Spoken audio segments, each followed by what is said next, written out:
Hello everyone! In this video we are going to learn the basic quilling shapes that you can see in this chart, the chart of the quilling shapes that are separated into 3 rows.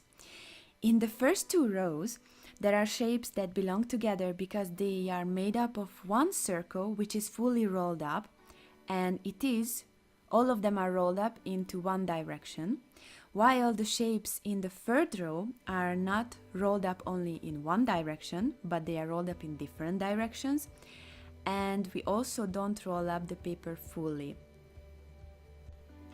Firstly, let's take a look at the first step, how to roll up the quilling paper. I'm inviting you guys now just to watch me doing it, and afterwards we are also going to do it together. So what happens is that you insert the quilling paper into the shorter side of the needle that has a very tiny hole. Then you put inside the paper and you roll it up, holding it loosely until you get a circle. Then you remove the paper and you have it ready. Now let's do it together. So let's take one piece of paper and we put the quilling paper into the middle of the needle.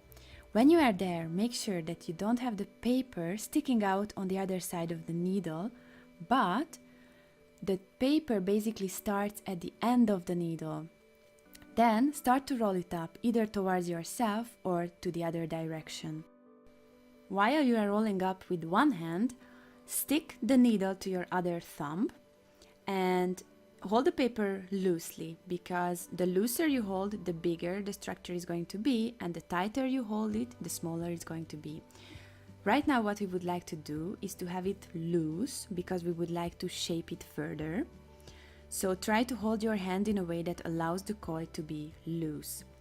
When you are finished with rolling up the paper, put your fingers at the middle of the coil and remove it from the needle.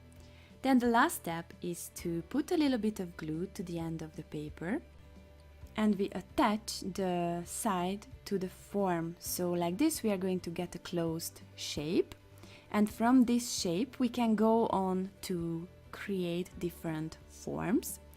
The glue sticks in a couple of seconds and basically we are ready. So congratulations, step number 1 is done!